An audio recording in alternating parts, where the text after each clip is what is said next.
જો ભાઈ 2025 પૂરું થઈ ગયું ને તો વાંધો નહીં. અને 2026 આવી ગયું આવી ગયું હોય ને હા તો આજે પેલો દી છે 2026 નો. હા બરોબર. તો આ પેલા દી માં આપણે બધું સારું કામ કરવાનું. એટલે જે આપણે સારા કામ કરશું ને એ આખા 2026 માં સારા જ કામ કરતા રહી. બરોબર. ઈ વાત તારી 100% ની ભાઈ.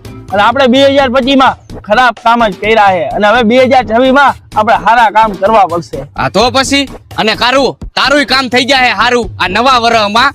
તો એક કામ કર, અત્યારે જ આપણે પેલું કામ કરી નાખી સારું. તો હાલો કરી નાખી આપણે કામ સારું. હાલો તો સારું કામ કરવા તૈયાર હો ને? હા ભાઈ. 2026 નું પેલું કામ સારું કરવા તૈયાર હો ને? હા ભાઈ. અને હજી એકવાર તમને બેયને પૂછું, હું કામ કરવા તૈયાર હો ને સારું? હા ભાઈ. હાલો.